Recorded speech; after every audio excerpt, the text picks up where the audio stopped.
Greetings and welcome to Science Meets Vedanta, a space devoted to exploring the foundational teachings of Vedanta while revealing the fascinating intersections between modern science and ancient wisdom.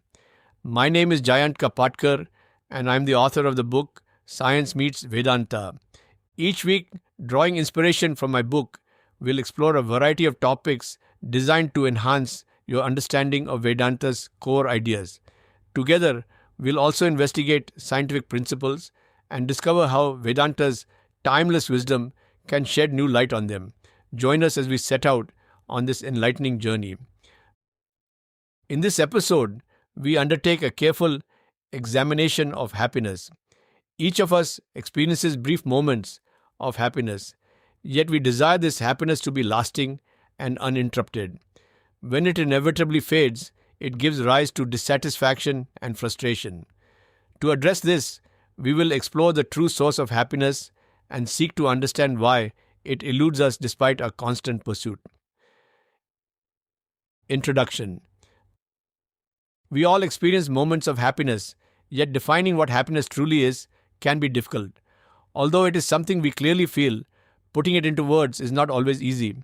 Many people describe happiness as an emotion that brings joy, contentment, or satisfaction. Typically, this emotion arises in response to experience. When we enjoy an experience, we feel happy. When we do not, we feel unhappy. In this sense, happiness, like all emotions, is generally a reaction to our experiences. If we observe life around us, we notice that the sources of happiness vary widely. For some, money brings happiness. For others, a good meal, meeting old friends, doing social service, or simple everyday moments are the source of joy.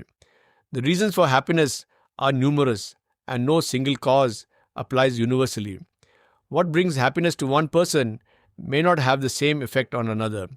Happiness, therefore, is deeply personal and differs from individual to individual. Yet happiness remains a subtle and elusive phenomenon. Is there a single underlying source from which happiness arises? To explore this question meaningfully, it is helpful to first examine what happiness is not, and then identify its true source. We will also consider how the experience of happiness unfolds. External objects or events and happiness. Do external objects or events give happiness? To most people, it does seem so. Because we are constantly engaged with external objects, it seems happiness lies in those objects. Buy a new car, you feel happy. Get a promotion, you feel happy. Eat your favorite meal, and you feel happy. There are many such events which give us happiness. We can all agree that happiness derived from external experiences is always temporary. It arises briefly, fades quickly, and is often followed by sadness because we do not want that happiness to end. This leads to an endless attempt to repeat pleasurable experiences. We try to recreate conditions that give us happiness, but life rarely cooperates. The repetition of happiness cannot be guaranteed. Every living being seeks lasting happiness and contentment, something permanent and unchanging. Yet most people continue searching for this lasting happiness in external objects. This happens because of a fundamental error, the belief that external objects are the source of happiness. They are not, and they never can be. The following examples make this clear. 1. People often believe that eating chocolate brings happiness. The first piece gives pleasure, and perhaps the second does too. But as consumption continues, enjoyment diminishes and may even turn into discomfort. If happiness were inherent in chocolate, it would increase with quantity. Instead, it decreases. Happiness is not an ingredient of chocolate. It is projected onto it by the mind because of liking. Chocolate is simply a chocolate. The mind adds preference and value. 2. Many people believe money is the source of happiness, assuming that wealth enables unlimited enjoyment. Yet wealthy people are often unhappy, burdened by fear of loss, mistrust, or constant pressure. They may be so busy accumulating wealth that they have little time to enjoy life. Meanwhile, a person with modest means may be more content. Money is necessary for living in the world, but it is not a source of happiness. Once again, happiness is not inherent in money. It is a value superimposed by the mind. This does show that external objects or events are not the source of happiness. Mind and happiness. We have five sense organs: eyes, ears, nose, tongue, and skin. These organs are connected to the mind. The senses themselves do not judge or evaluate. They merely convey information from the external world to the mind. For example, the tongue reports sweetness or bitterness, but it is the mind that determines whether a particular taste is pleasant or unpleasant. In the waking state, the senses are continuously active, transmitting information to the mind. The mind processes these sensory inputs and presents them to the ego. The ego naturally seeks experiences it finds agreeable and avoids those it finds disagreeable. Agreeable experiences give rise to happiness, while disagreeable experiences result in unhappiness. Vedanta refers to this process as raga, which means liking, and dvesa, which means disliking. When the ego encounters sense objects, it superimposes like and dislike upon them. It pursues objects it likes, believing they are the source of happiness, and attempts to avoid experience associated with unhappiness. Does this mean that the mind is the source of happiness? A closer examination shows that this cannot be the case. The mind is fickle and constantly changing. An object that appears to be a source of happiness today may become a source of misery tomorrow. There is nothing stable or consistent about the mind. Such an erratic and unstable mind can never be the source of lasting happiness. According to Vedanta, the mind is not the source of happiness, but rather the primary obstacle to realizing enduring happiness. While the mind may appear to provide fleeting moments of pleasure, it can never offer the permanent and unchanging happiness that every human being seeks. Deep sleep and happiness. We have seen that neither external objects nor the mind can be the true source of happiness. If that is so, then what is the source of happiness? The answer becomes clear when we properly understand the state of deep sleep. When we go to sleep, we generally pass through two distinct states. 1. Dream sleep. In dream sleep, we experience dreams. Although we are disconnected from the external world, we continue to experience an internal dream world created by impressions stored in the subconscious mind. The sense organs are inactive, yet the mind projects images, situations, and experiences based on past memories. Some dreams are pleasant, while others can be disturbing or frightening. Since both pleasure and pain are experienced in dreams, the dream state cannot be the source of lasting happiness. 2. Deep sleep. In deep sleep, there are no dreams and no experience of the external world. There are no perceptions, no thoughts, and no feelings. The mind is inactive, the ego is absent, and there is no awareness of the body or the world. In this state, there appears to be nothing at all. Yet upon waking, everyone reports having slept peacefully and blissfully. People commonly say, "I slept very well," or "I had a deep, restful sleep." Deep sleep is universally enjoyed by all. This observation is significant. During deep sleep, there are no external objects, no mind, and no ego, yet happiness or contentment is still experienced. This clearly indicates that happiness does not originate from external objects or from the mind.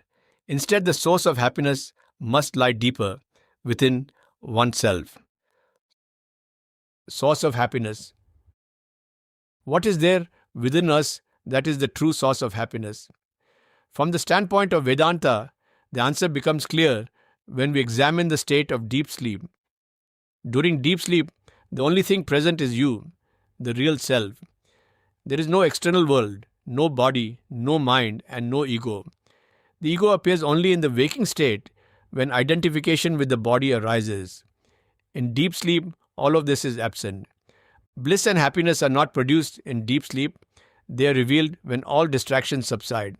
Thus, bliss is the very nature of the real self. If you are a student of Vedanta, you would learn that the real self is Sachit Ananda. We have discussed this topic in detail in my episode, Who Am I? Here we discuss this briefly. Sat, reality.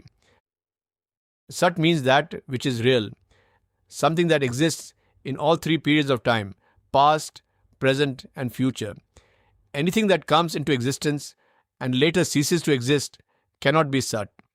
The universe itself came into being approximately 13.7 billion years ago and therefore did not exist prior to that. For this reason, nothing in nature qualifies as Sat. The only thing that is truly Sat is your inner core, the real self. It existed before the birth of the body and continues to exist even after the body perishes.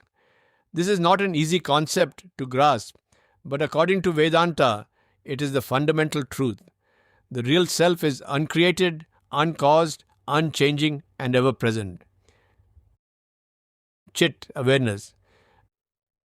Chit means awareness, and it is the nature of Sat.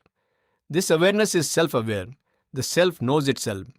Here the self is both the subject, the observer, and the object, that which is observed. There is no separation between knower and known. This non-dual awareness carries with it a sense of completeness and fullness. Because there is no division within the self, awareness is whole and indivisible. This is the essence of non-duality taught in Vedanta. Ananda, bliss. Ananda means happiness or bliss, but not the fleeting pleasure we experience in daily life. Ananda refers to your essential nature. Since the real self is complete, self-sufficient, and independent, it does not require anything external to feel fulfilled. This state of completeness naturally expresses itself as continuous and unbroken bliss.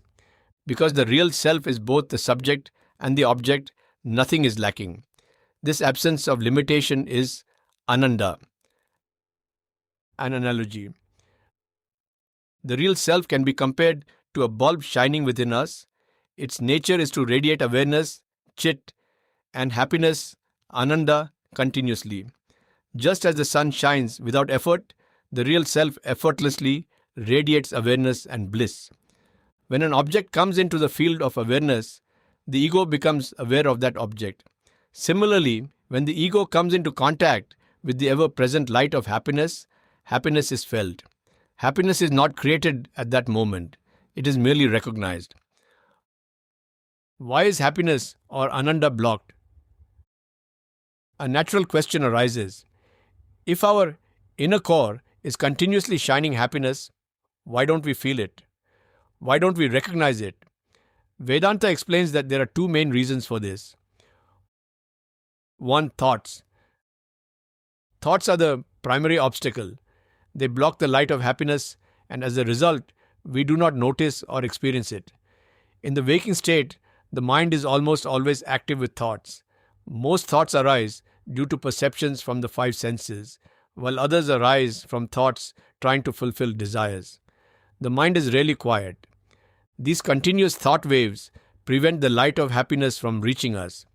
This is the main problem. Consider a simple example. You develop a desire to eat ice cream.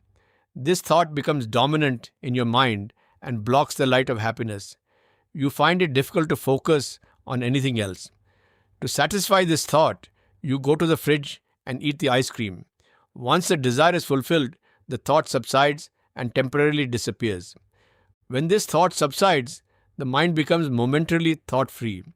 In that brief, thoughtless state, the light of happiness shines through, and you feel happy. Notice carefully. Happiness is not contained in the ice cream. It is experienced only when the desire thought subsides and the mind comes in contact with the ever-present light of happiness. Unfortunately, this happiness does not last long. Soon another thought or desire arises and once again blocks the light of happiness. This cycle continues endlessly. Thus, thoughts repeatedly block happiness and prevent it from being experienced. If you closely observe your thoughts, you will notice that there is always a small gap between two thoughts. During this gap, the light of happiness does shine through, and a subtle sense of happiness is felt. However, this gap is usually so brief that we fail to notice it. If the gap between two thoughts increases, the experience of happiness becomes more noticeable and longer lasting. A calm mind has fewer thoughts and larger gaps between thoughts, whereas an agitated mind has many thoughts with almost no gaps. Naturally, a calmer mind experiences more happiness. For this reason, practices that calm the mind, such as prayer, meditation, breath control, and similar disciplines, are helpful. When the mind becomes quiet during these practices, the light of happiness is felt. However, this solution is usually temporary. Once the practice ends and the mind re-engages with the world, thoughts return and again block the light of happiness. Therefore, while calming the mind is beneficial, it is not a permanent solution. 2. Ignorance. The second and deeper reason is ignorance of our true nature. We are born ignorant of the real self. Although the source of happiness lies within us, we habitually search for happiness in the external world. This is the greatest tragedy. From birth, the mind is trained to engage only with the external world. This conditioning becomes deeply rooted. As a result, ignorance covers the true source of happiness within us, and we continue to seek happiness outside, in objects, relationships, achievements, and experiences. This ignorance blocks our recognition of the inner source of happiness. We do not realize that happiness is our very nature. When this ignorance is removed and you discover your inner core, you recognize that you are already part of the light of happiness. There is no separation between you and happiness. This realization is a permanent solution. Once you abide by this source of happiness, the pleasure and pain arising from external objects no longer disturb you. External circumstances may change, but they no longer have the power to create misery. Happiness is no longer something to be acquired. It is simply known as what you truly are. Self-love and happiness. Love and happiness are inseparably connected. We are drawn to people, objects, and pursuits because they bring us happiness. Without this experience of fulfillment, love would not arise. Upon reflection, it becomes evident that all forms of love are motivated by the happiness they provide. If something consistently fails to bring happiness, it does not remain an object of love. This insight leads to a subtle but important conclusion. The object of our deepest love is ourselves. Love for parents, children, friends, or others is secondary to this fundamental self-love, as we cherish them because they contribute to our sense of happiness and well-being. Without this inner satisfaction, such love would not endure. Many resist this idea, perceiving it as selfish or self-centered. They may argue that their actions are motivated solely by concern for the happiness and welfare of others. However, a closer examination reveals that even these actions are sustained by the fulfillment and contentment they bring to the individual. The underlying motivation behind seemingly selfless actions becomes clearer when we examine everyday examples. 1. Parents make significant sacrifices for their children's education, needs, and well-being. When the children grow up and succeed, the parents experience happiness and a deep sense of fulfillment. This satisfaction reveals that their sacrifices are ultimately driven by the happiness they derive from their children's well-being. Self-satisfaction, therefore, plays a central role even in acts that appear entirely selfless. 2. The same pattern is evident in people who work selflessly for their country, community, or religious causes. Such service provides a sense of purpose, fulfillment, and inner joy. The happiness derived from these actions sustains the effort and commitment, indicating that personal fulfillment is an essential motivating factor. An illustrative anecdote involves former US President Abraham Lincoln. On one occasion, he reportedly rescued a pig trapped in the mud, even though the effort soiled his clothes. When asked why he intervened, Lincoln explained that he acted not solely to relieve the pig's suffering, but to relieve his own distress at witnessing it. His action restored his peace of mind. These examples suggest that self-satisfaction, one's own happiness, is the underlying motivation behind even the most selfless acts. While the actions benefit others, they are ultimately sustained by the inner fulfillment they bring to the individual. This principle is articulated with clarity in verse 2.4.5 of the Brihadaranyaka Upanishad. In this dialogue, the sage Yajnavalkya instructs his wife, Maitreyi, on the nature of the inner self and the true source of love and happiness. He explains that love is not directed toward others for their own sake, but for one's own fulfillment. As the text conveys, it is not for the sake of the husband that he is loved, but for one's own sake. It is not for the sake of the wife that she is loved, but for one's own sake. It is not for the sake of the sons that they are loved, but for one's own sake. These statements reveal a profound truth. We do not love our spouse, children, or others for their sake alone, but because they connect us to the happiness within ourselves. What we truly love is the inner source of happiness that these relationships appear to provide. Please take a moment to think about this. We hope this discussion has given a good understanding about lasting happiness. We saw, due to ignorance, we mistakenly attribute happiness to external people and objects, believing them to be its source. In reality, they merely reflect or reveal the happiness that already exists within us. Recognizing this inner source is essential to discovering lasting happiness.